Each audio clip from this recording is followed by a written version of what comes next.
Alright, hello everyone, I'm aMayesing and welcome back to another Dungeons and Dragons video. Today we're going to be looking at the Deck of Many Things. This is a new story or campaign thing that they've made. So without further ado, let's get right into it. Give me 1 second.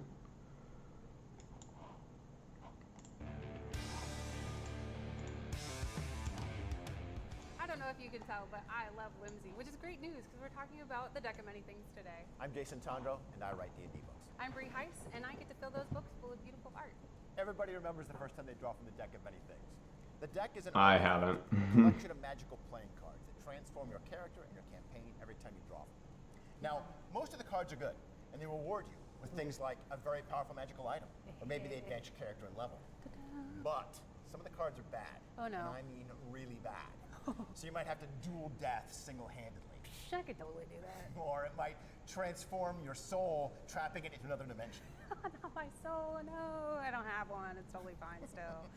That does sound super, super powerful and very chaotic and my kind of fun.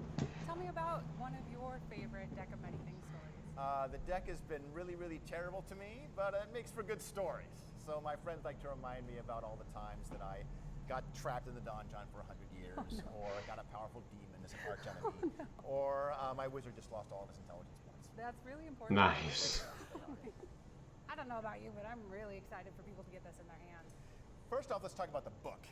The book is a toy box. 22 chapters of new monsters, new magic items, new spells, character Jesus creation, Christ. DM advice, and even complete adventure locations ready to run. That's a lot of things.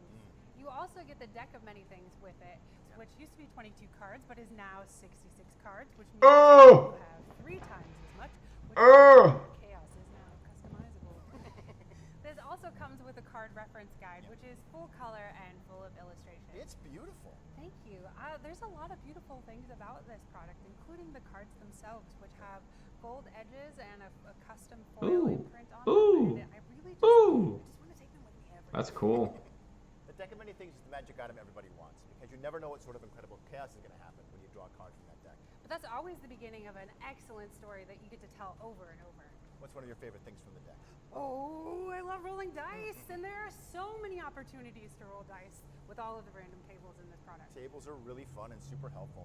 I love the adventure spread, where a DM can use the cards in the box to create an adventure that they might never have thought of without the deck's help. Oh, that sounds amazing. I always need a little bit of extra ideation when I'm DMing. I can't wait to hear all of the wild stories that come from the Deck of Many Things. You can find the Deck of Many Things in stores or online. I gotta do a little one of these. Alright. Interesting. So that was that. Now this is the deep dive. 24 fucking minutes. Todd! He's back!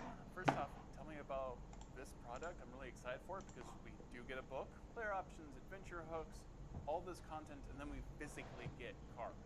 This is a new kind of product. We've never done anything like this before. It's a box set. You get 2 books and 66 Damn. cards. So let's start Damn. with the cards. You get 66 tarot-sized deck That's me. cards with gold foil edges. That's me as well. Gold foil treatment on each card.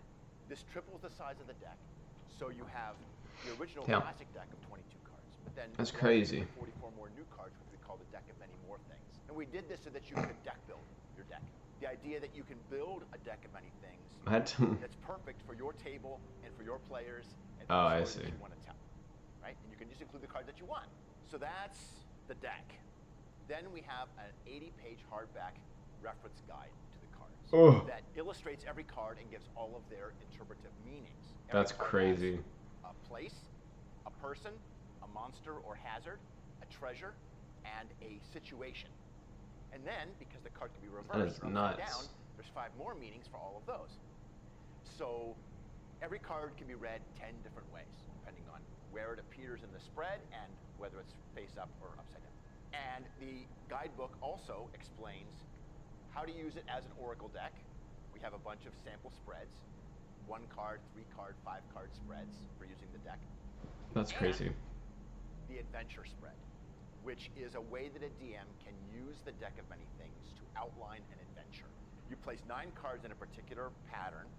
You start off with a card that represents the players, the party, before the adventure starts. You know, they're at the tavern, or they're having a party, or whatever it might be.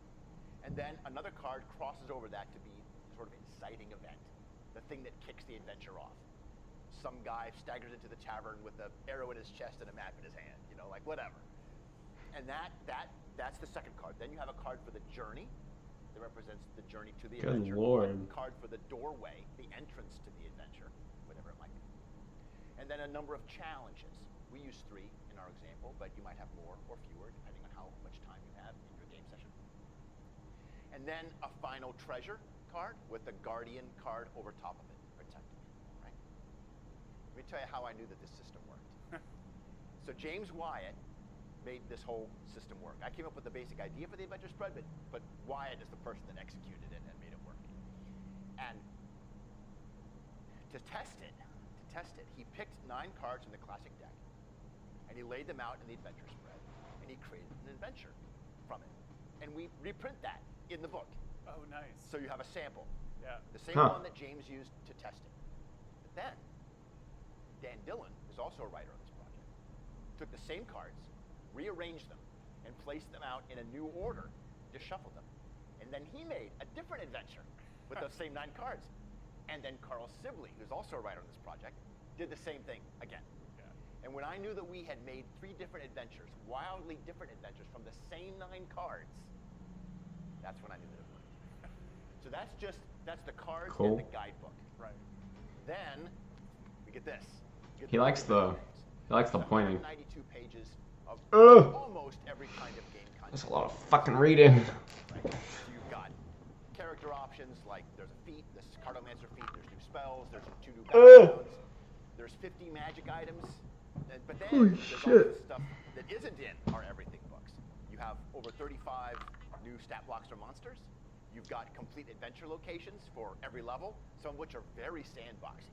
Like there's no like path through this adventure. It's like, here's a mountain with the ruins on it where a dragon lives, and here's all these other creatures that live in that area. How do your players want Cool. to tackle this, right? And it's very sandboxy. Others are more classic dungeon oriented. Ooh. And we have complete organizations, like That's the Thieves creepy. Guild, made up completely of were creatures. So werewolves and the new were-vulture. And if you want to join the Thieves Guild, you have to get bitten and be made a were creature. Yeah, I'm Yeah. down. Everything.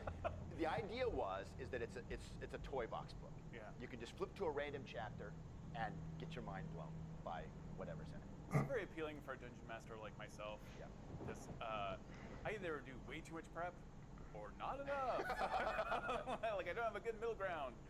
So just the idea of being able to lay out cards and build Yes. an adventure are also, like you mentioned, like Yes. this is a toy box of ideas. And this Yes. is very appealing for someone who's been not only dungeon mastering for a really long time, Yes. or is just starting out. Let me give you an example of some of the solutions that we wanted to include in this book, because the Deck of Many Things has a somewhat troubled history as a magic item which destroys campaigns, right? And now we wanted to build them. Yeah, exactly. Yeah. And I wanted to make the deck easier to use and only as chaotic as you want it to be. Yeah. I'm not trying to take away all the danger of the deck. Rather, I want to make it just as dangerous as you and your players want it to be. So, Cool. for example, you talk about prep. Sometimes you prep a lot, sometimes you don't prep at all. Okay.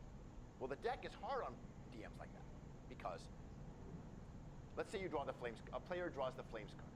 Well, the Flames card says that you have attracted the enmity of a powerful fiend. Well, now the DM's got to like make that fiend up and all of their minions, and why do they hate you? Or you can turn to the Flames chapter in our book, which includes 3 powerful fiends, have different challenge ratings with different modus operandi and different minions and different plots, and you can just pick one. Okay? Nice.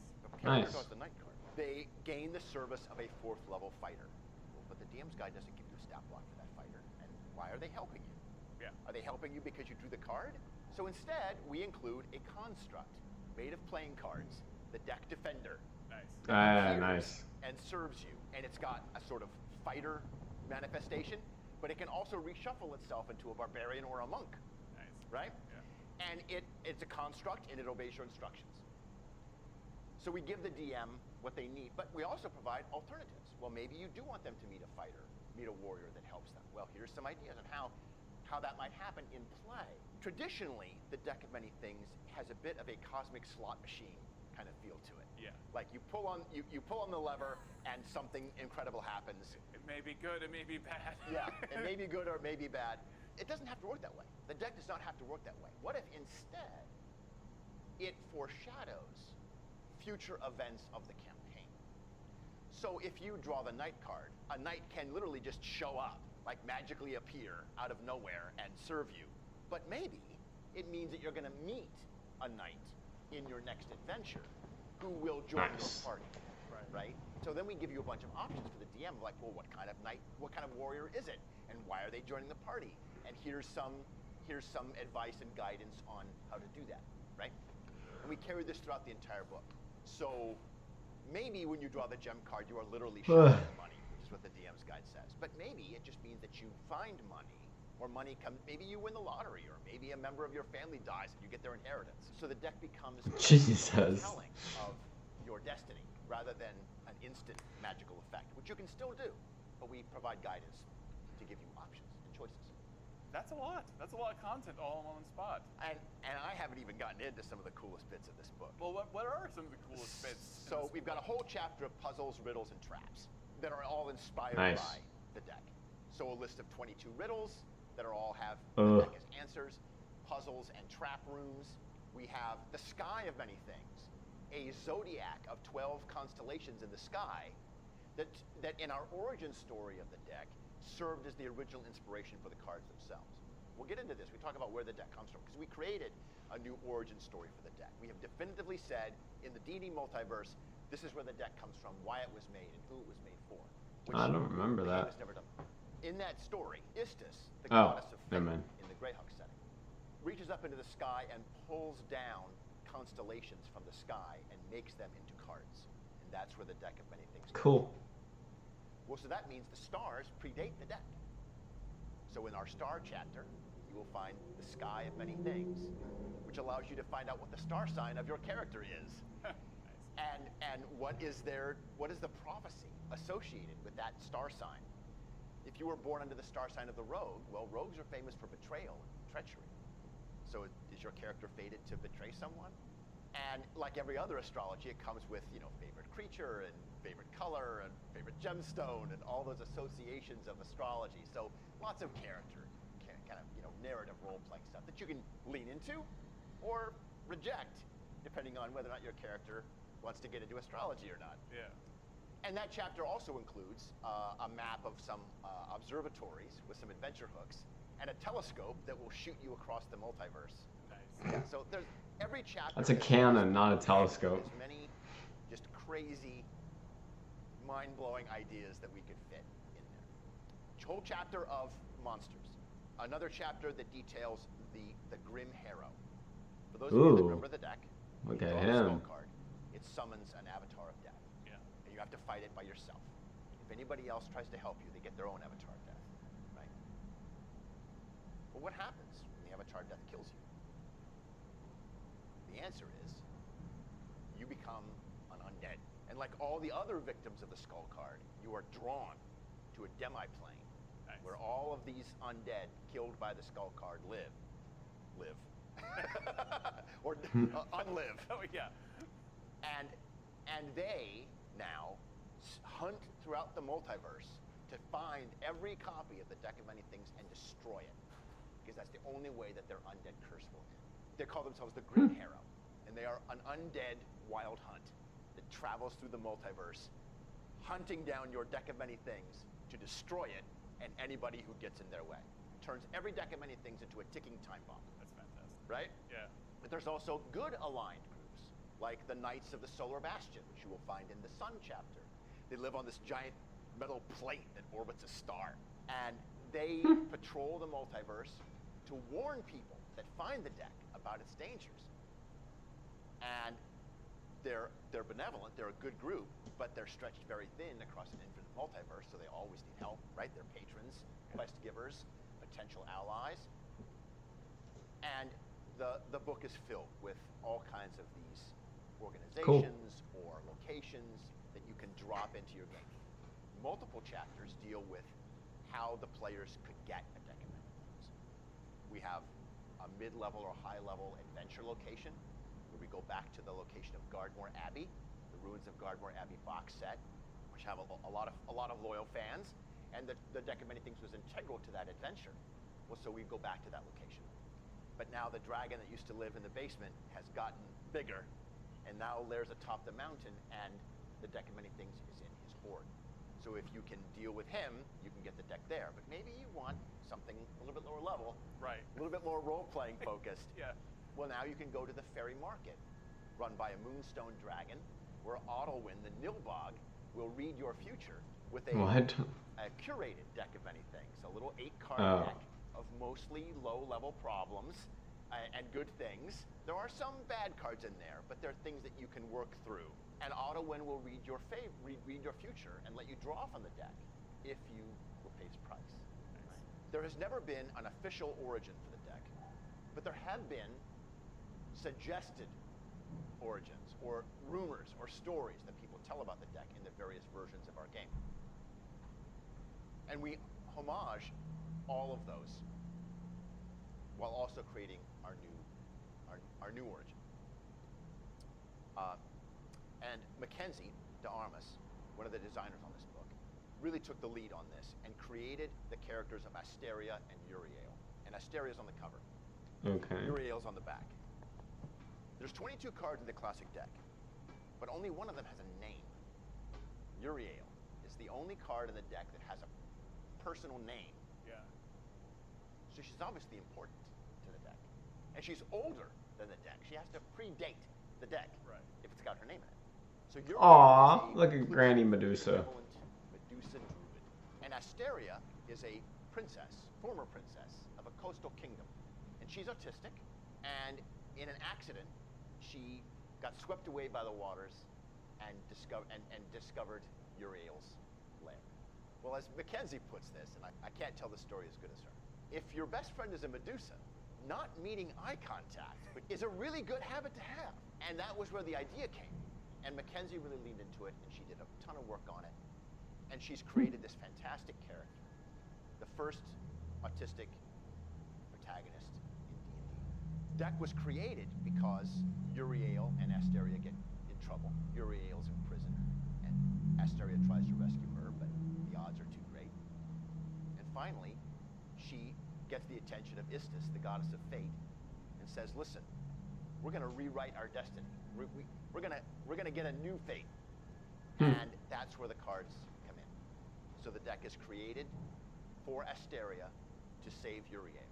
And they've had a lifetime of adventures ever since.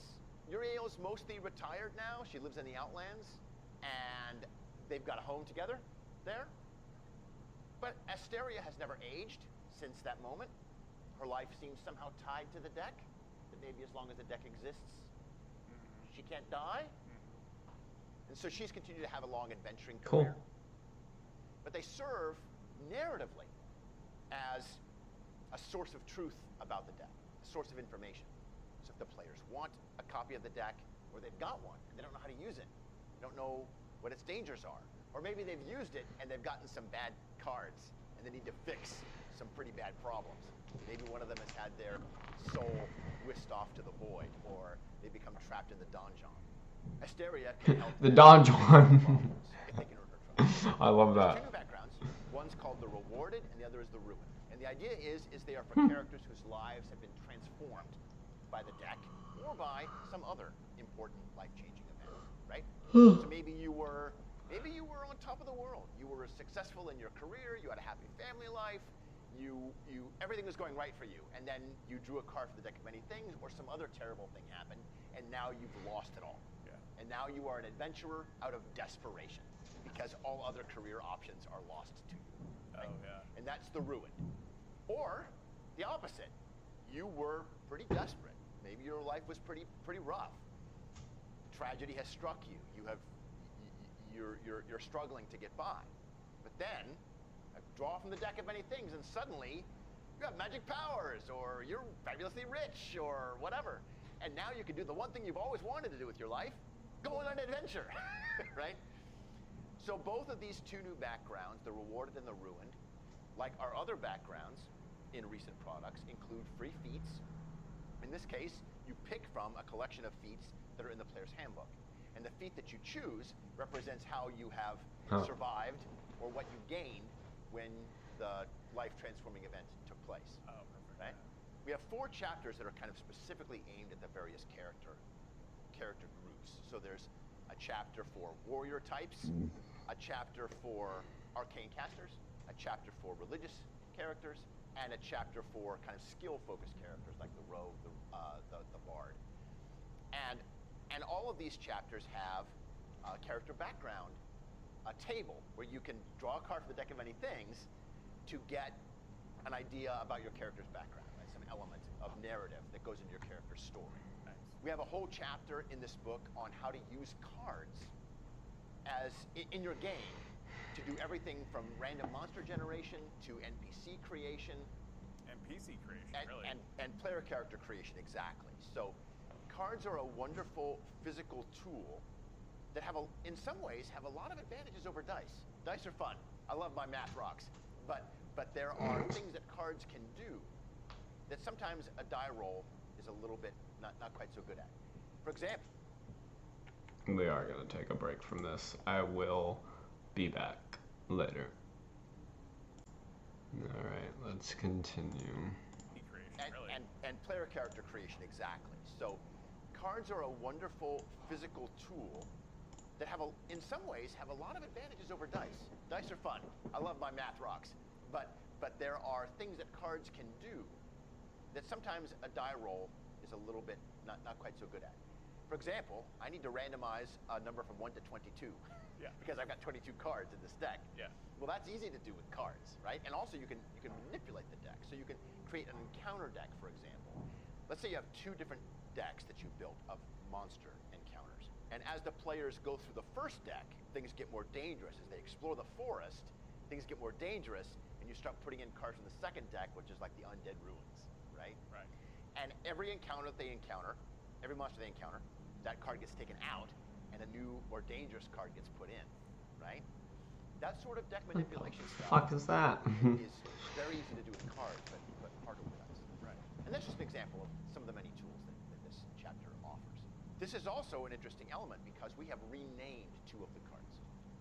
2 of the cards in the classic deck. One called the Idiot, and one called the Vizier. And we have renamed those. So the Idiot is now the puzzle. Same game effect, drains your intelligence. And the Vizier is now the Sage. Same effect. And the puzzle chapter has our trap rooms and our puzzles and our riddles.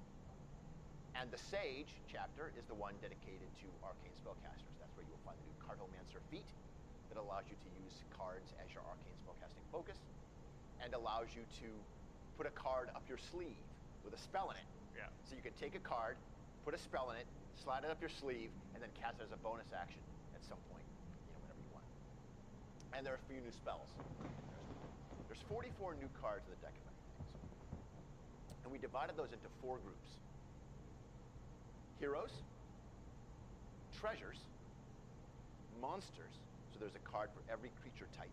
And then about half of the new cards are what I call land Hey, cards. They're just like things that you would encounter on an adventure. I forgot what they're called. The door, the crossroads, the bridge, things like that. The cavern, the maze. But here. And all of these cards are designed to make the adventure spread that we talked about earlier work better, right? So you've got lots of monster cards, lots of cool landmarks to encounter on your adventure. But they also all have in-game effects on par with the cards in the original deck. So if you draw the ring card, you get a magical ring. And if you have an attunement slot open, you're automatically attuned to it, right? We also went back and gave all of the original cards in the deck individual magic powers that you can use every day. That is, you don't need to have the entire deck to benefit from the cards now. And this creates a treasure hunt quest where you find one card, or maybe one card per player, and they each have a magical power that you can use to find the other cards. Ugh. And now you slowly assemble the deck, and you have to travel the multiverse and and gather the deck together. And then once your deck is complete, then you can draw from it. Oh, interesting. Yeah, very cool. What are your Dungeon Master tips for those who are wanting to use the Book of Many Things? The first thing I would suggest is don't be intimidated by the reputation of the deck. We have done everything that we can in this book to make it easier for you to use. The Deck of Many Things is unlike any other Magic item in D&D because it has this tactile, physical representation. You can take a deck of cards as the DM. That's cool. And you can put it in front of the players, and then you can feel the tension as they think about drawing from it, right? There's no other game prop, there's no other mechanical, like, Magic item in the game that quite has that anxiety, energy, excitement to it. And so take advantage of that as a DM. You can take the cards, you can create an adventure based on the cards. And then when the players go on the adventure, they can meet a fortune teller who reads their future and reveals the cards you used to create the adventure, so that they have clues to what's coming. And then when they encounter those challenges and when they find that treasure in that guardian, they're like, oh, that was the dragon card, right? And this is something that you can't do with other Magic items. Keep the cards that you want, set aside the cards that you don't want until later. We even, because you created them the same size as regular tarot cards, you can deck build with other cards. If you've got a favorite tarot card that's not in the deck, just put it in there. Give it a meaning and give it a magic power, and now you've made the Deck of Many Things even more your own. I have to give a call out to our amazing art director, Bree Heiss, and the whole art team, and graphic designers, and all of the fantastic freelance artists that we hired to create this. 66 new cards is a tall order. That is a very small thing to ask. Yeah, that's crazy. The cards The feel Fates. beautiful in your hand. They're lovely to shuffle and manipulate. Interesting. The guidebook that illustrates each card is a lavish deluxe book, an art book worthy of any table, any collection, any bookshelf, anywhere. And the art for the original cards is so gorgeous. Every card has an individual foil treatment that's unique to it. The art team just did such a fantastic job. All the artists are so wonderful, and I'm so grateful. This has been true of everything that we've had coming Yeah. out in D&D for 2014. Yes. And forward, this is compatible with 2024's core rule books as well. Absolutely. Just like Big Beast, Phandelver, Planescape, this is all one system. There is Yep. nothing in this book that you are not going to be able to use when the rules update comes out next year. Yeah. Awesome. We did that on purpose. In fact, That's good. you'll see the new names of the Deck of Many Things, the cards, the new card names, in the DM's guide when it comes out. All right? Wow. The spells, the feats, the character backgrounds, the other options that are in here are all absolutely 100% the same game system that we've been using and that we continue to use. Awesome. Cool. All right. Yeah. We'll be back. All right, we're back with some more Deck of Many Things stuff. Let's not waste any time and get right into it. Hello, I'm Mackenzie DeArmas, a game designer for Dungeons & Dragons Mackenzie. here at Wizards of the Coast, and today I'm going to show you how to plan an adventure using the Deck of Many Things and this handy-dandy card reference guide as included in the Deck of Many Things box set. There are Cool. quite a few many card options presented in the box set, but I'm going to be using the stack that contains the 22 original cards from the original Deck of Many Things. Okay. Let's go see what the cards have in store for us.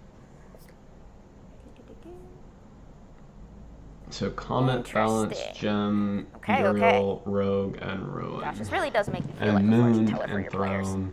All right, so I have my and I don't know adventure what the spread last laid one is. out here. The details for how to lay out the spread are included in the card reference guide, but my focus here is going to be showing you how to Balance? interpret this spread and walking Oh. it through card by card and step by Balance step. different. So, very first card we have here is the Party Gathers card.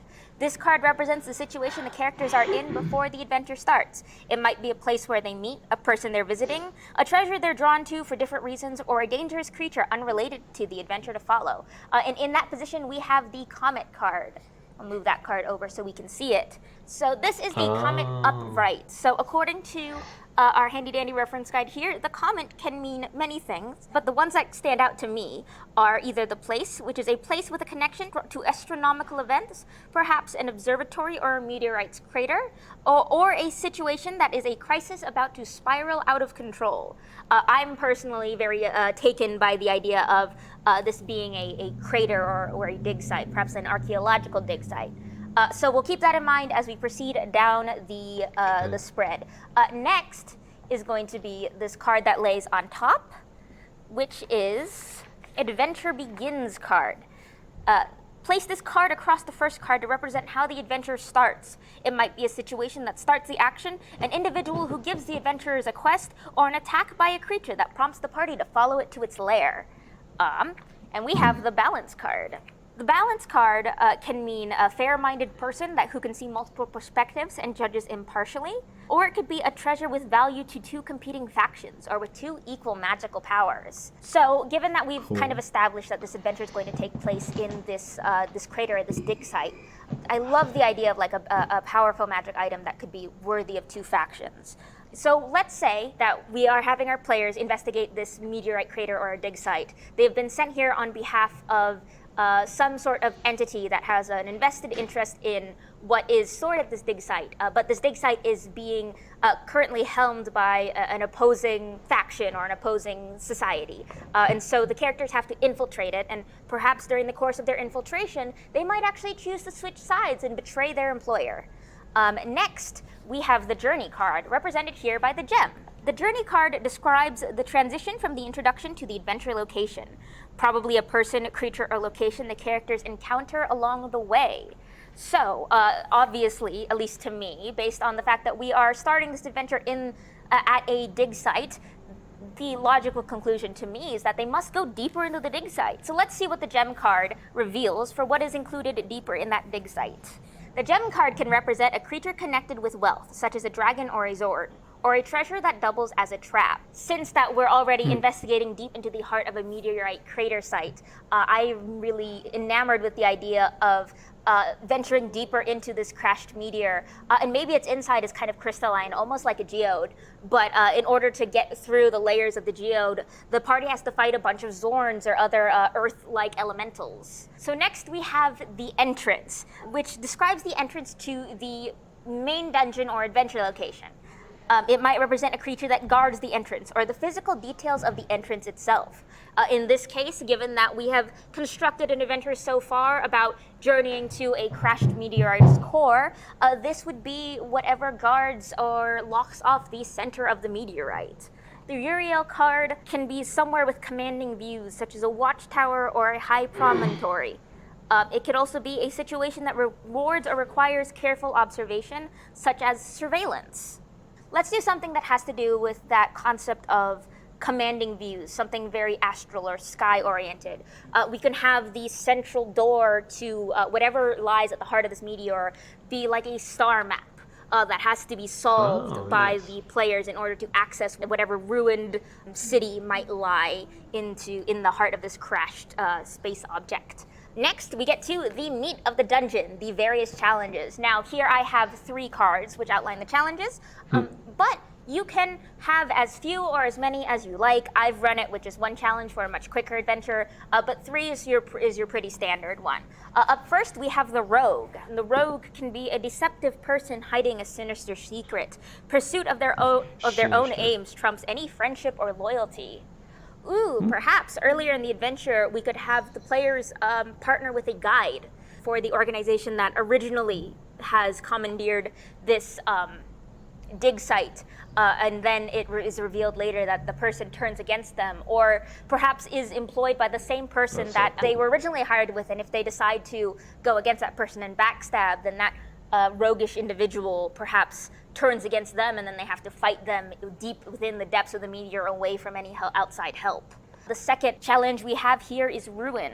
And we've had a couple of good combat encounters. We had the Zorns mentioned here. We had the potential betrayal or social encounter over here. So let's do maybe a trap or a puzzle-like encounter. This one, when talking about a treasure, this represents a treasure that is broken or in disrepair. ooh, I like the idea of moving through the dungeon and maybe trying to find like different broken crowns or different broken bits and pieces. I'm inspired by the crown iconography on the card right here. Maybe the inside of this meteorite is an old palace and they have to find the bits of an old crown or an old scepter in order to access the final piece or the final treasure that lies at the heart of this meteor. And then last but certainly not least, we have the moon. Oh, and this works perfectly. The moon can be a secret chamber or place concealed by terrain. Alternatively, a place larger or more elaborate on the inside than it seems from the outside. It could also be a problem that requires investigation. That fits really well into our existing idea of investigating this hidden celestial palace that resides at the heart of this crystalline meteor.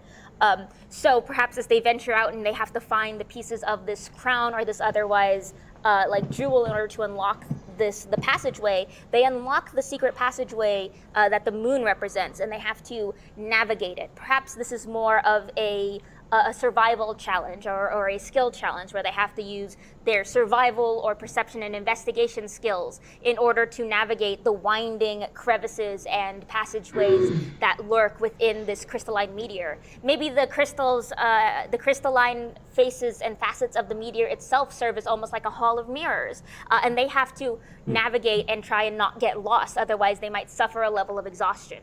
Whatever the case might be, our final steps are the Guardian and, of course, its treasure. So the Guardian is represented by the card on top, with the treasure being the card underneath. Okay. So our Guardian is the puzzle card.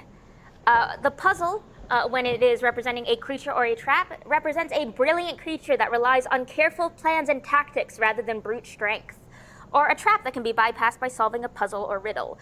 Because this is our final boss fight, I definitely want it to be a big creature. And when I think of cunning and tactical creatures, especially in regards to a crystalline meteor, my immediate thought is like gem dragons. I personally am really fond of my topaz dragons, but I think a crystal or a emerald dragon would work really well here. This kind of lithe guardian that lurks in the heart of this meteor, protecting, well, we'll figure out what it's protecting when we look at the throne card, which represents our treasure.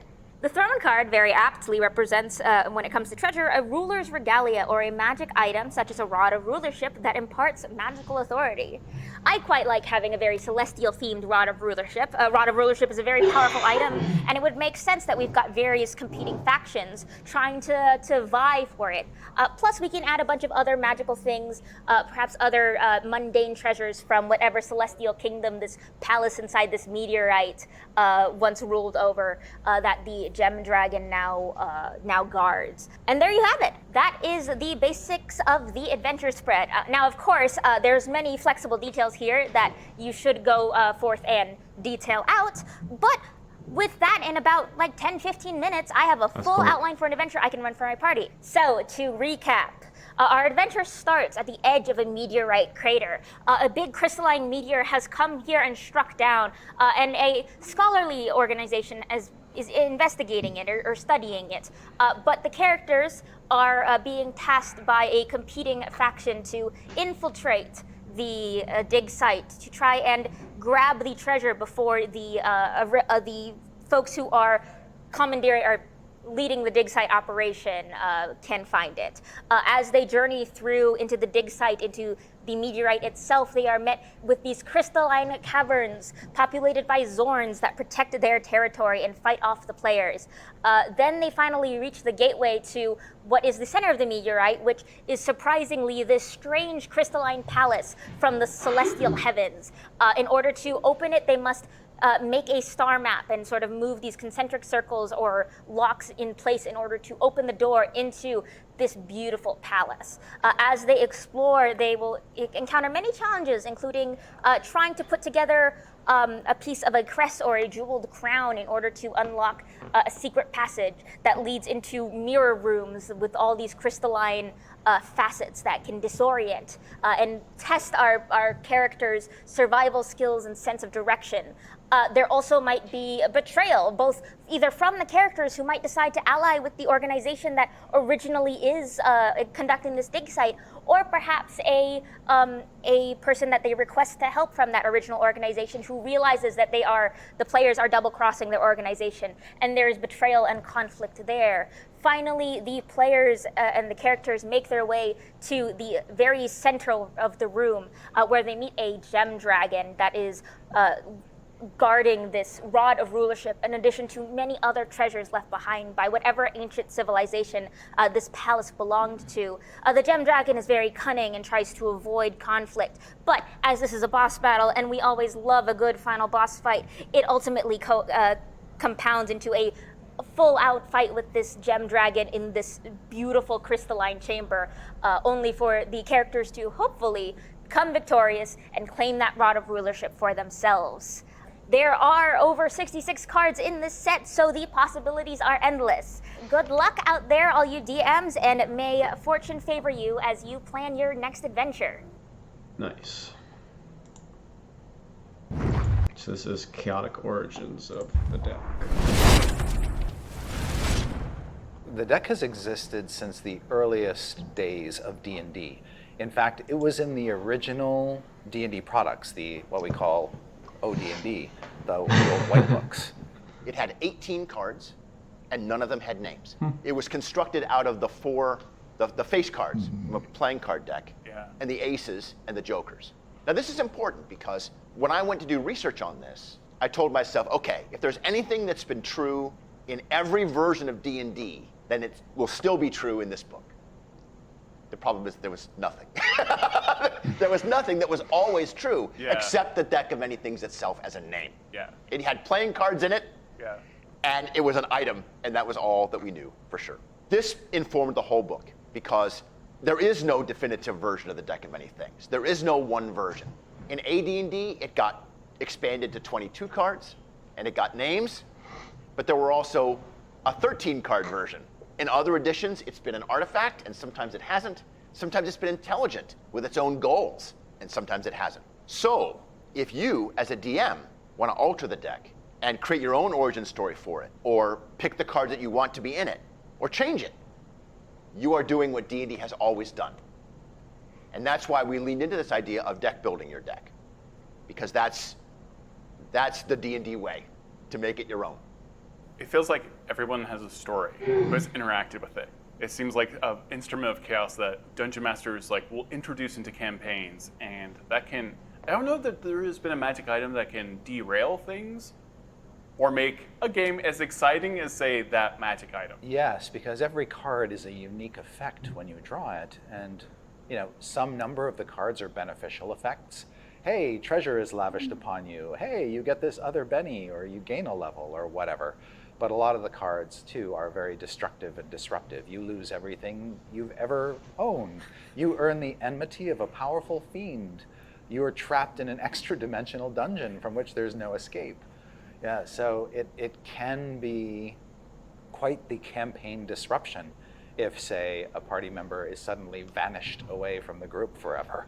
So the deck of many things has always been very, very bad to me as a player. As a player, I intentionally try to draw as few cards from it as possible. I'm not one of those players that feels like I'm just naturally lucky at the game table. And if I draw a card, it'll be good. And the deck of many things has proven that to be true. One of the things I really love about this book is that it helps resolve a lot of those problems. So for example, if your character is imprisoned in the donjon, all the DM's guide tells you is that your character is imprisoned somewhere. And that you cannot find it.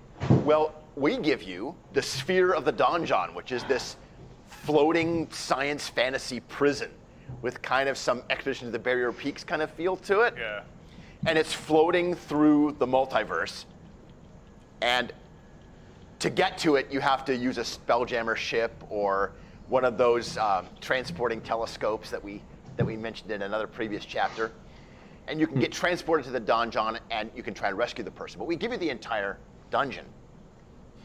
Patrick Rennie designed it, and he did a fantastic job. Or if your soul is separated from your body, as the Void card describes, well, then what? Does the DM have to make this dungeon? Like, where are you? How do we rescue you?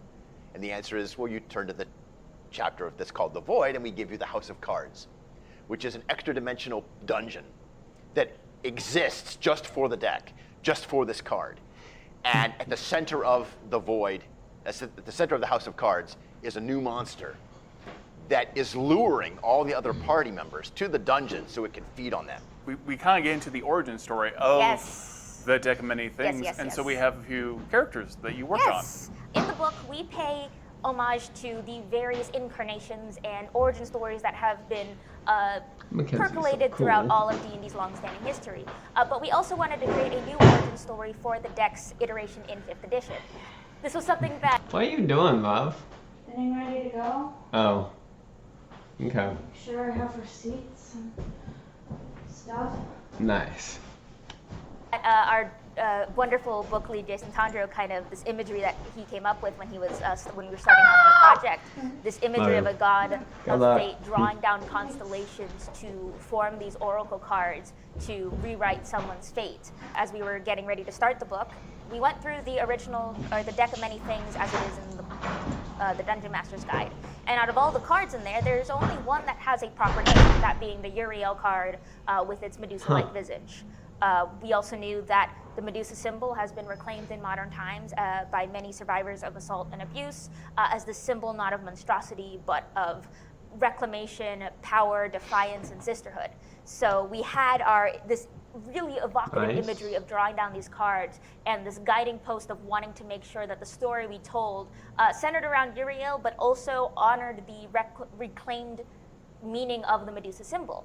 Using those two things as our guiding stars, that incredibly evocative imagery and the desire to make the story around the character of Uriel, as well as honor the reclaimed meaning of the Medusa symbol, we created two characters. The first being Uriel, this kind and reclusive Medusa druid, and her best friend and sister in all but blood, Asteria, a princess turned paladin who is the one who actually challenged the god of fate and is the one for whom the cards were drawn to rewrite a story for. I won't go into the details unless someone wants me to about Asteria's story, because it is written in full detail in the final chapter of the book. But I will say that the story itself deals very heavily with themes that are intrinsic to the deck itself, these ideas of fate and chaos, and the idea of looking at the rules and roles and story that the world has defined for you, and not only refusing it, but reclaiming it and taking it on and rewriting it on your own terms.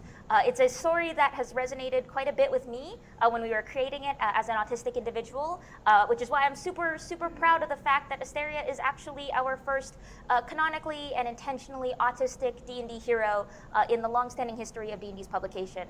I got to provide her voice as an autistic creator, writing all the notes that are scattered throughout the book. I got to help create her story in a way that lets her autism inform her lived experiences without defining her. I could go on and on about how excited I am to release her out into the world. She is my baby. And these are characters that are statted out as well. Oh yes, in true D&D fashion, both Asteria and Uriel have actual stat blocks. They're both CR18 with legendary actions. They're very, very powerful and wonderful, and if encountered in tandem are quite the terrifying encounter. We also include several adventure hooks in case you want to introduce either Asteria or Uriel into your campaigns as NPCs or patrons or even adversaries. Finally, we also include a small little adventure location out in the Outlands, which if you have followed our Planescape stuff, you will recognize. It's a small little castle area in the Outlands that Asteria and Uriel have reclaimed as their own. It has many cool features, including a magical garden that may or may not have some magical flowers that can be used to undo some of the more detrimental effects of the deck as well, which is super exciting. Do you have a favorite card and or effect, or also a favorite piece of art you saw? Like, I was so excited to see a little Modron as a construct, that kind of stuff. Yeah, I'm a sucker for Modrons, and I think I'm with you on the Modron art. I hate Modrons. I love seeing that. So weird. You know, there's so much beautiful art on the card deck. It's hard for me to pick a winner. But one of the things I do like is that some of the cards Bree Heiss, who was the art director on the product, very cleverly assigned certain cards to certain artists in sets. When you look at them, they're a family. And I thought that that was brilliant because those cards have a kind of a similar motif and they kind of belong together in a way. And I think that when people are looking at the deck all up, they'll start to see some of the relationships that have secretly been built between certain cards that are kind of like yin and yang or partners in a way. And I think that that kind of attention to detail. Jesus. When I saw that, I was struck by that, and I hope other people have the same reaction. Nice. Cool. That's awesome. The next one is new player options and magic items.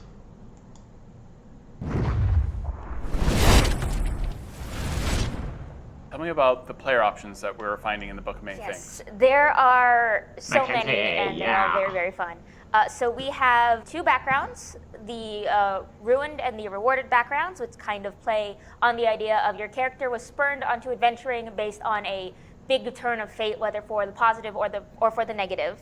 And then we have a handful of spells and one additional feat. The feat is not tied to any of the backgrounds, but you do still get a feat included in those two backgrounds. There you can go. Choose from a list Those of captions feats was in the not player's handbook. Giving her Tell me everything. Yes, so the feat is the Cartomancer feat, which is a feat for characters who wish to channel their magic through through a deck of playing cards. It's very much reminiscent of suave character archetype that magically infused. Oh, what's his name? There's a Marvel character who throws playing cards. Fuck, I forgot his name. I'll look it up. Uses playing cards and throws them around to counter their enemies. All you need to do to have that feat, at the very least, is have the spellcasting or the pack magic feature. You can use a playing card deck as your arcane focus. You can do lots of like mundane card tricks using prestidigitation. Yeah, Gambit. And my favorite ability is that you can essentially have an ace up your sleeve and charge a card with a spell and pop it up your sleeve and then cast it as a bonus action. Well, this is all about a very famous magic item in D&D. There are magic items that you worked on as well. Yes. This book is chock full of magic items that run the gamut from other fantastical card decks to different armors and magic weapons, to my favorite, which are a suite of 22 magic items that are inspired each by one of the cards from the deck. So each of these 22 magic items borrows inspiration from the name, the iconography, or the original effect of the classic card from the deck of many things.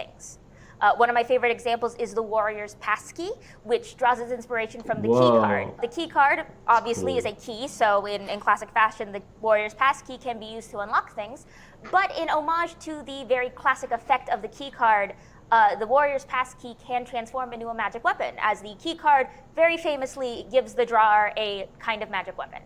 Tell me about the deck of many more things. In addition to many of the various other magic items that we've included in this book, we have one very specific and significant magic item in the deck of many more things, which is essentially an expansion for your original 22-card deck of many things. The deck of many more things consists of 44 new cards, all of which have unique effects that are parallel to the original effects of the deck of many things. And by parallel to the effects of the deck of many things, I mean, yes, they stand on equal footing to things such as the Void card, the Skull card, the Balance card.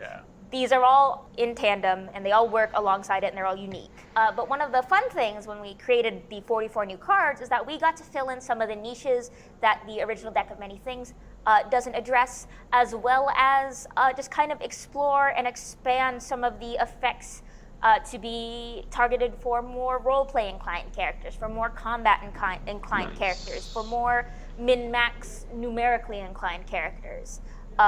For example, one of my favorite cards is the Dragon card, which when it's pulled, a dragon's egg appears in front of you. The DM chooses the color and type, but the dragon egg immediately hatches, a dragon wormling pops out, and the dragon immediately thinks of you as its parent. So in addition to the challenges of adventuring, you get the challenges of parenthood. Perfect. But some of the other ones that have slightly more simpler effects, we have different cards that play with different magic items. The key, very notoriously, gives you a magic weapon, but if you're a wizard, the magic weapon doesn't do much. Yeah. So we expanded them out. The ring card, apt to its name, if you draw the ring card, you get a magic ring. And the fun part is that if you have the attunement slots available, you are already automatically attuned to that ring. We have Nice. cards that increase your ability scores, such as the Lance card, in case you are one of those more numerically number crunchy inclined players. We even have cards that kind of manipulate how you interact with the deck, kind of in the vein of like the Jester card, where like some cards allow you to stop immediately drawing if you draw that card, or other cards allow you to draw 2 cards and choose which one actually takes effect and put the other back into the deck. We wanted to make sure that when we create all these 66 cards, we create a wide variety that actually allows you to deck build and curate your deck for the kind of players and the kind of campaign that you're playing in. So if you have a very role-play focused group who really enjoys odd situations that they can sort of socially work their way through, you can choose all the cards that have similar social effects, like the dragon card I mentioned. If you are a more combat-inclined DM with more combat-inclined players and campaigns, you can pull a bunch of cards that summon monsters.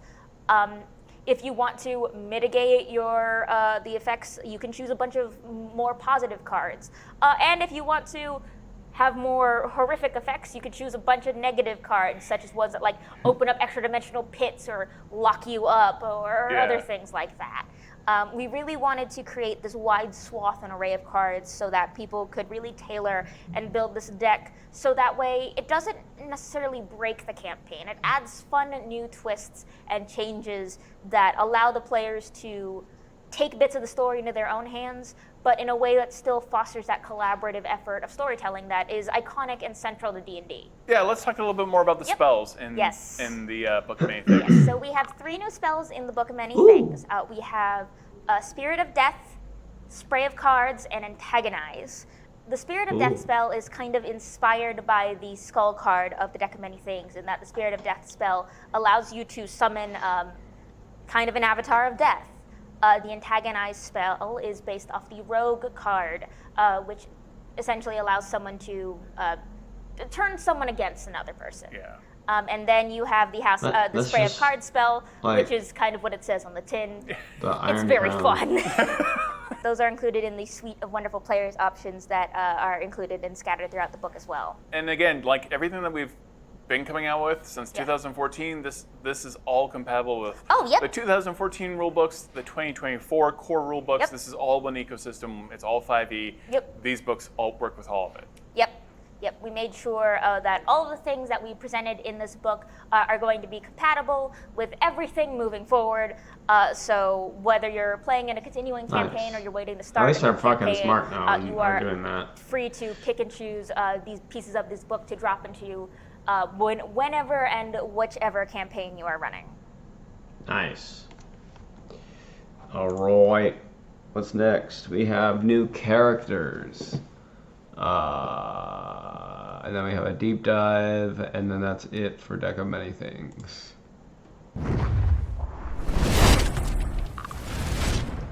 Mackenzie There has never again? been an official Oh. origin for the deck, but there have been suggested origins or rumors We've heard or this stories already. that people tell about the deck in the various versions of our game. And we homage all of those while also Did I watch creating our this? new origin. And Mackenzie de Armas, one of the designers on this book, really took the lead on this and created the characters of Asteria and Uriel. This was something that our wonderful book lead Jason Tondro this imagery that he came up with when he was when we were starting out on the project. This imagery of a god of fate drawing down constellations to form these oracle I think we cards watched this. to rewrite someone's fate. As we were getting ready to start the book, we went through the original, or the Deck of Many Things as it is in the Dungeon Master's Guide. And out of all the cards in there, there's only one that has a proper name, that being the Uriel card with its Medusa-like visage. We We've also seen knew this. that the Medusa symbol has been reclaimed in modern times by many survivors of assault and abuse as the symbol not of monstrosity, but of reclamation, They're and power, just using defiance, and same sisterhood. clips. So we had this really evocative imagery of drawing down these cards and this guiding post of wanting to make sure that the story we told centered around Uriel, but also honored the reclaimed meaning of the Medusa symbol. Using those two things as our guiding stars, that incredibly evocative imagery and just the watched this desire clip. to make the story around the character of Uriel, as well as honor the reclaimed meaning of the Medusa symbol, we created two characters. I'm tripping the balls, first I being guess. Uriel, this kind and reclusive Medusa druid, No, we definitely and her watched best this. friend and Huh? sister in all but blood, Asteria. And Asteria is a princess, former princess of a coastal kingdom. And in an accident, she got swept away by the water. We've definitely watched this. I don't understand why they're just using copies, but they're just using clips from other things. We're gonna do the master deep dive. I am 100% on the fact that we have already watched that video. We have a new, very cool product. It's also a book, but it's the Deck of Many Things, and the Book of Many Things. I'll leave there it is in kind of I'll leave it in the description, but we have definitely watched a that. reputation of like when this magic item is introduced into campaigns, sometimes it kind of It is the Herald of Doom. the Herald of Doom. Yeah. This is the terrible thing that happened to my Excuse me. character. This is what blew my campaign up, and we stopped playing. and- Yeah. yeah. Honestly, it's actually my favorite thing. I've always had a great time with it. Yeah, me too. I can see how the chaos could really just throw things out of whack, but I think there's Splicer a whole lot of beasts. just really cool, whimsical, just amazingly fun magical potential out of the Deck of Many Things.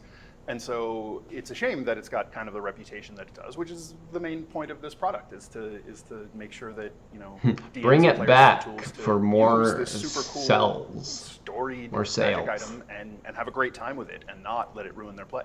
To that point, you have some advice because now we not only have the Deck of Many Things, which has amazing art and everything else in there, Incredible we also have even more cards that have been introduced that Yeah. they can add on to that. So what's your advice? What is your DM advice for using this Deck of Many Things?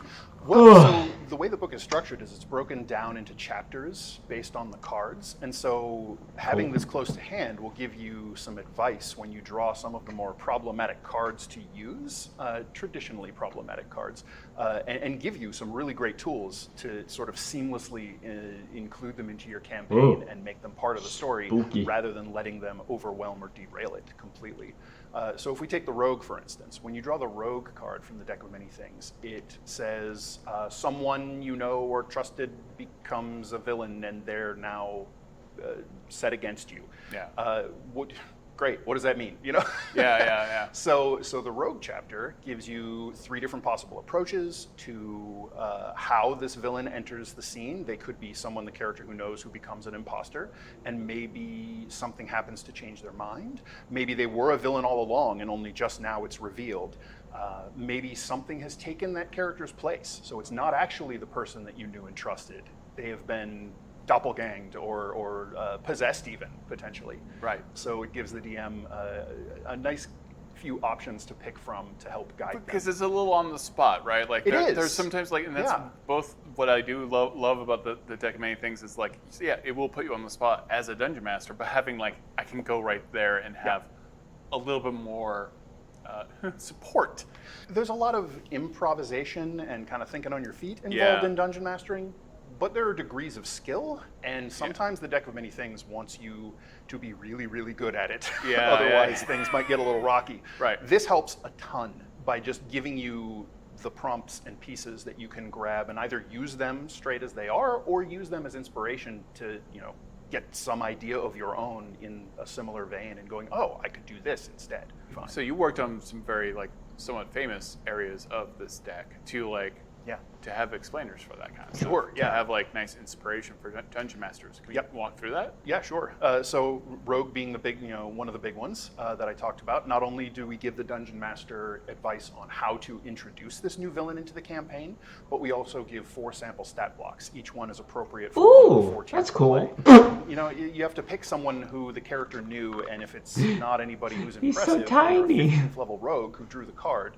Oh, great! The clerk that I wrangled with throughout the campaign Right. is now my enemy.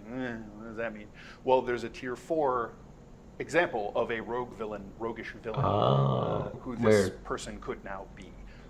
And the tier 4 example is actually a Whoa. celestial. They are something from the outer planes who is manifested on this material world or plane or whatever setting you're playing in, and they are an agent of something greater. And you, for some reason, are opposed to whatever their design is. And they could be evil. It could be simple as that. They could be an agent of good or order, and you just happen to be set against them. And so, unfortunately, their agenda is the most important to them. So you are in the way and must be dealt with. What was the next section after the rogue that you worked on? Well, so one of the very, very big ones in the deck of many things that people dread drawing is the void card, where you draw the void. I love it. And your character's soul is sucked out and imprisoned in an object somewhere. Yes. Body falls comatose on the floor, and good luck. Perfection. Yeah. So, what do you do with that? Yeah. That is, we've seen some pretty prominent examples of someone drawing the void card unexpectedly, and the DM having to be like, what now? Yeah. So this gives you an adventure to run. It presents a dungeon called the House of Cards, which is a very special place that is created when the void card is drawn. And it is where the character's soul is drawn and stored and locked away. And so now we give the dungeon master, here you go, this is what you run if someone draws the void card. And that is nice. I will say, out of everything that Dungeons and Dragons has done, the soul, here's a physical item that we're making, and then also an explanation about it.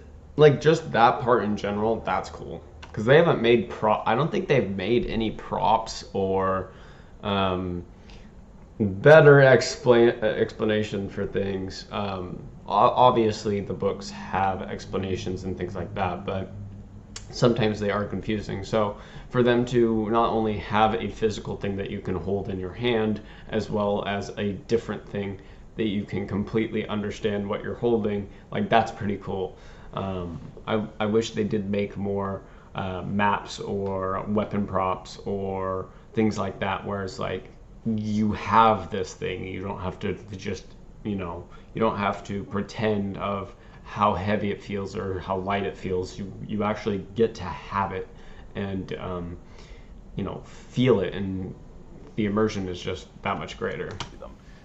We have a map, we have encounters in it, we've got hazards and puzzles and all of that good stuff, and it's all very deck of many things themed inside there. It presents a new monster, a creature from the far realm called a breath drinker that terrifying. feeds on souls. Just a dementor. Someone's sense of self, and it uses the void card as a lure to draw more food to it. Oh wow, that's awesome. Yeah.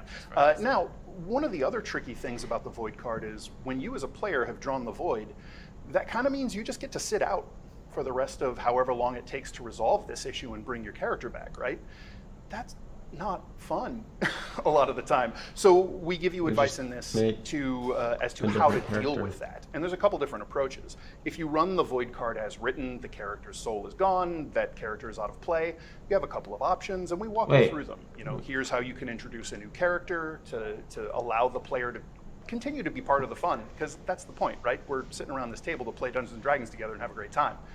If you just get zoofed by drawing a card and you don't play anymore, So that's one of the options you can do, is just bring in a new character for that player to portray in the rescue of their original character. That could be a good time. Yeah. And then there's different ideas on how to do that, how to introduce them to the party. Does the player have another character they're excited to play? If so, bring them in. If they don't, well, you can quicken. Hold on. There's something in my ear, and it's gonna bug me for the entire duration of this one. Oh, need a Q-tip.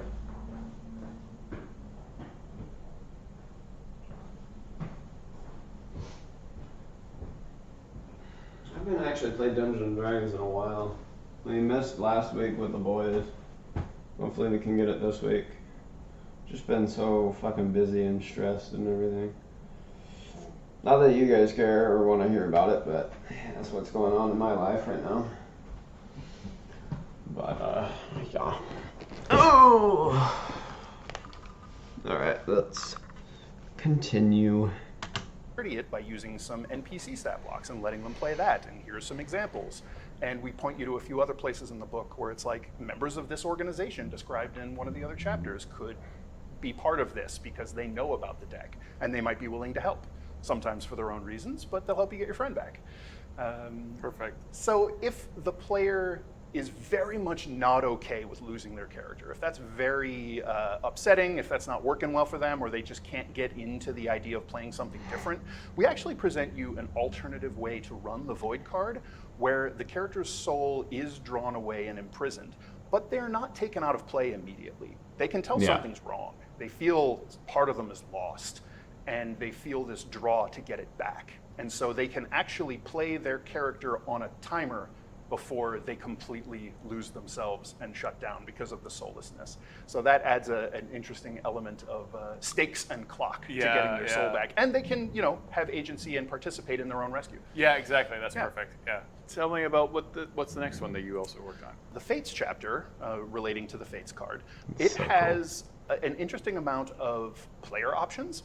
It starts with two backgrounds. They're the Rewarded and the Ruined. And the idea behind these is your character has been influenced by the deck of many things in some way. That's maybe your history that started you on the path to being an adventurer.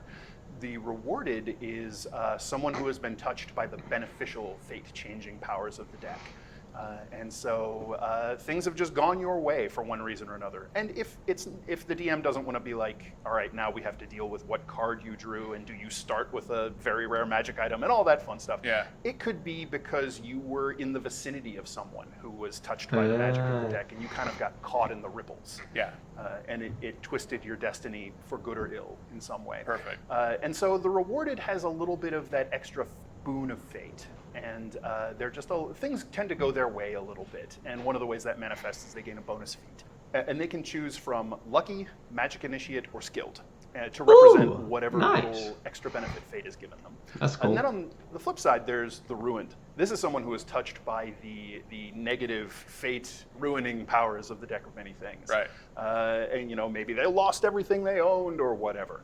But the whole idea behind the Ruined is this was not your end. This wasn't the end of your fate. This was the start of it. And you overcame something devastating and came through it stronger. So it's all about your fortitude to push through the adversity that these ripples of fate-changing magic threw at you.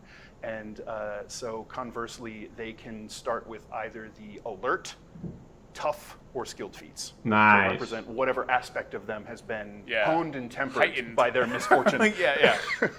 So one of the fun bag of tricks in the Fates chapter are supernatural gifts. We created a bunch of supernatural gifts inspired by the cards of the deck of many things. Right. That's cool. And so say there's a bunch of these different charms that stem from the cards. So as an example, there's the charm of many things, which, and you could be infused by these by maybe you drew a card, or you were near someone who was affected by the cards, or you just had a deck in your possession for long enough without using it that some of its magic has sort of leached out into you and you can call upon it.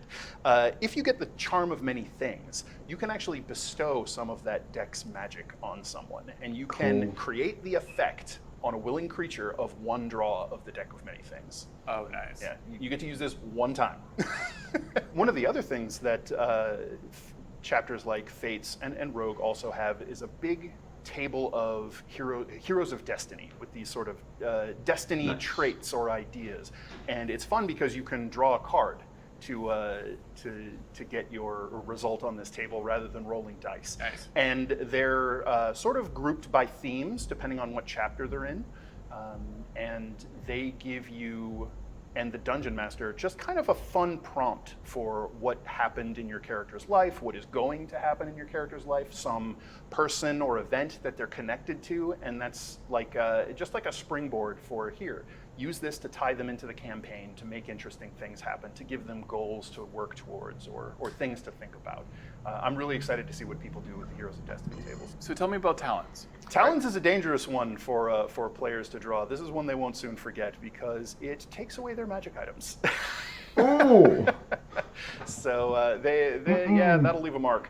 The Talons chapter sort of draws on not exactly that theme of losing magic items, that's but on so the idea cool. of Talons themselves and Right. some of the ways we play with that theme. And so this is sort of a bestiary chapter of new monsters that are all tied to fate or the deck itself in some way. They're all inspired by the themes playing around in this book. Oh, very cool. Yeah.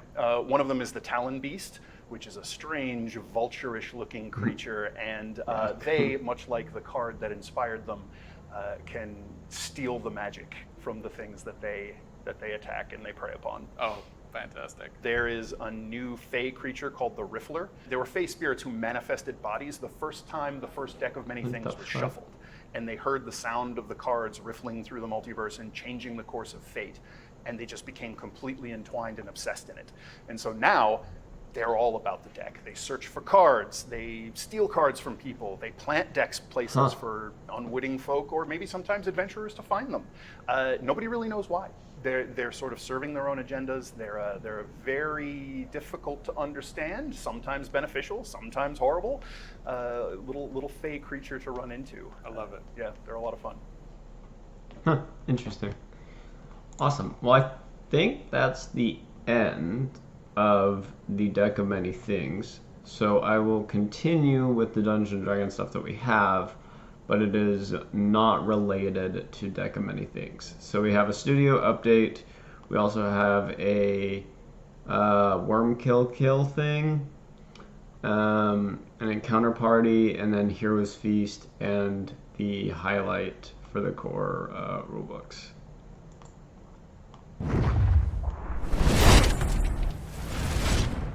Hello, everyone. Today we have a bit of a fireside chat with Chris Perkins and Jeremy Crawford, and we are talking about a number of topics.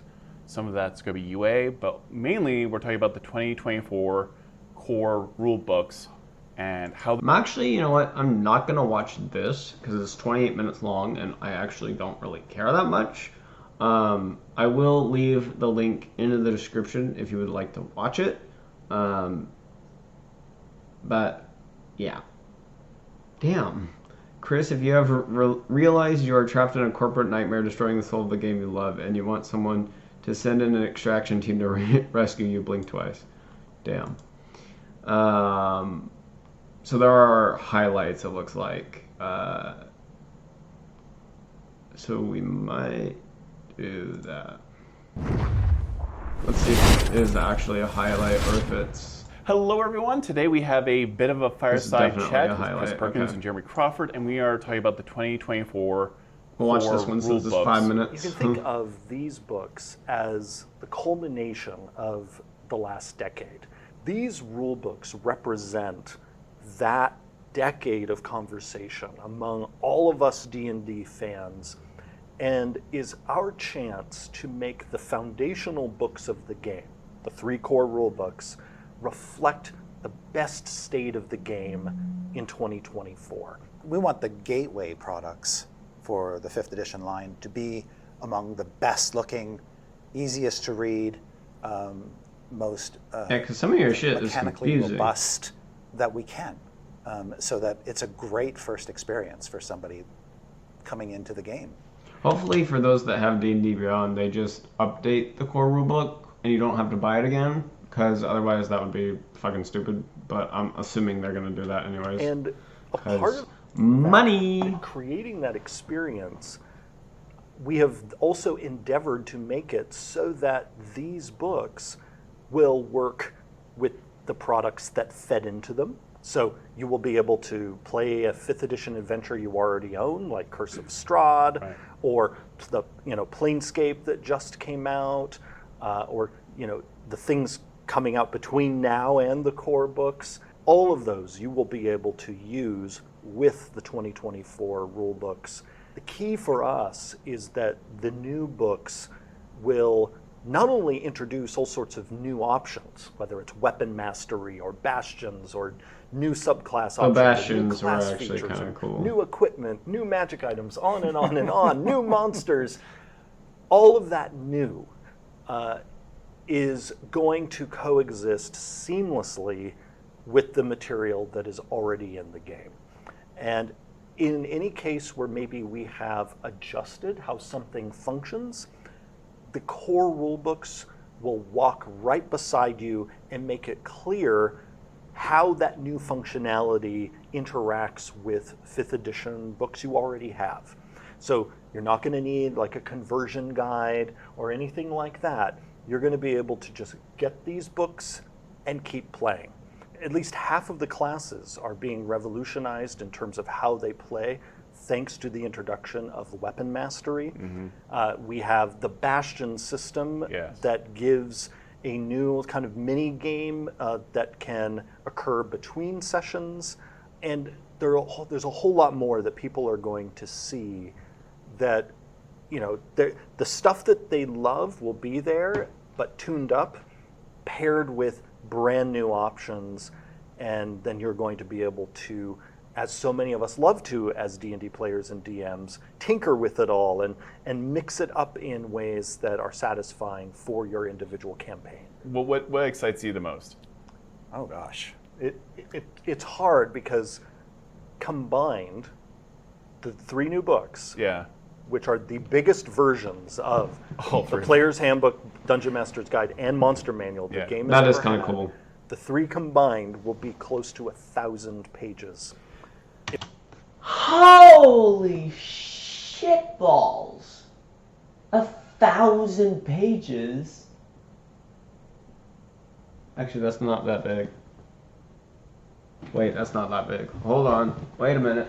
I have a book. I do have a book. Hold on.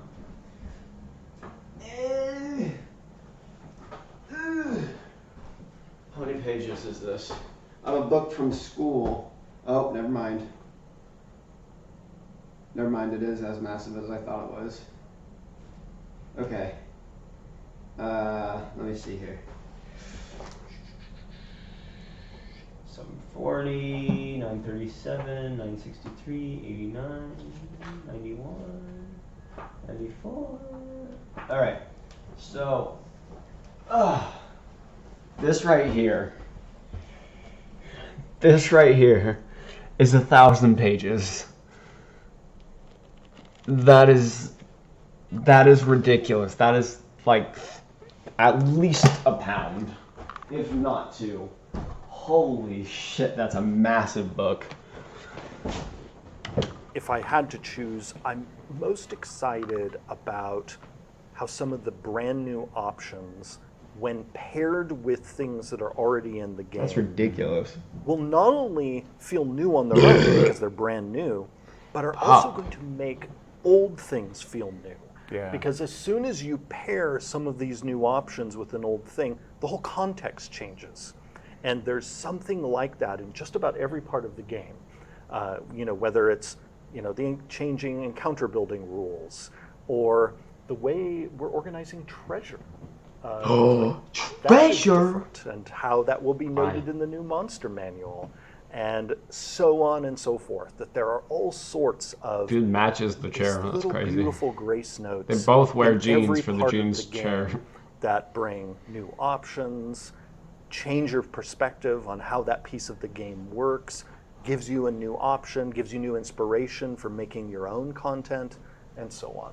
And also just pay off on, now that we've got 10 years of playing the game and analyzing and hearing from folks, we know what some of the pain points are in the books, and we can Yeah, address how much them. Things like fucking there aren't costs any common you magic fucking items have. in the magic items chapter of the DMG. So we'll put a few more in, you know, that kind of thing. And then sprinkle in a few little surprises like, here's a new item. Shit that writing, not only fills kind of confusing like a art. hole or a niche, but actually kind of taps into something else in the D&D multiverse that we haven't touched on really yet, that opens up possibilities for products and stories in the future. Cool. All right, well, that was that. I want to really quickly just put these. You go look at what I have in my watch history. I want to put these in order because I want to make sure. Do they actually? I want to look at this really quick. Do they do some sort of tour? No, they just talk for a long fucking time. Okay. So we're gonna get into the faster purple worm kill thing, and then the encounter party and the hero's feast, and then that will be it for Dungeons and Dragons. So I want to make sure to pause that because I'm not gonna have a lot of time to read. I'm a clerical dwarf, you see. I do light filing and make copies. We're doomed. I'm Arion, called Atticus McMurder, who's like unbelievably cute. I dress for comfort, all right? I'm not trying to get the cover of Whoa. GQ, Goblin Quarterly. Have any of you ever seen a purple worm? Little baby bunny pops up. This is the cutest thing I've ever seen. Your enemies will be our enemies. The house falls. I never got to see the bathroom. You monster. What if I roll all once? Maybe you'll live. That's awesome. Hit him with the 1-2 crunch. The 1-2 crunch, baby. The 1-2 crunch. At least one of you must stay alive. I'll take that one. Dibs on living. All right. Oh, what a horrible sound. We are concerned about the disappearance of one of our order. Wait. There's no captions. I believe we need to gather the Longstriders. You see Ulavina whipping her hand around her head. Stop talking about hitting me and hit me. 22. This looks like a cipher. As a reaction, I cast shield. We're talking magical abilities. We're talking high-level damage-dealing weapons. This is going to be horrifying. We are now in the belly of the beast. I know you. Incapacitate him. Stay out of the way. I vote we turn this coward out. I agree. Goodbye to you. I meant you. Intimidation check. He breaks out into a run. He disappears into the city streets. This is not right! You know it's not! Go! Damn, okay, that's pretty good. I like the title. Cool. All right. Oh, Hero's Feast. Forgot about that one. All right. Are they making like an actual... Welcome to Hero's Feast. I'm so excited about our guest today. My specialty is knives. The only show based on the official Dungeons & Dragons cookbook, Hero's Feast. Once it starts getting a little thickies, you're gonna want to turn it down. That's cool. So it's a cooking show based off of the... We're gonna play a game. Based off the actual thing. Oh, wow. Lick your fingers before rolling the dice. That's cool. That'd be a cooking show that I'd watch. Literally like all fucking different times though. Alright, well that's sick. Well that's the end of the Dungeons & Dragons stuff that I had. I want to thank you all so much for watching. Yeah, and I will see you guys in the next one, which will probably be soon because they always post so much shit. Ah.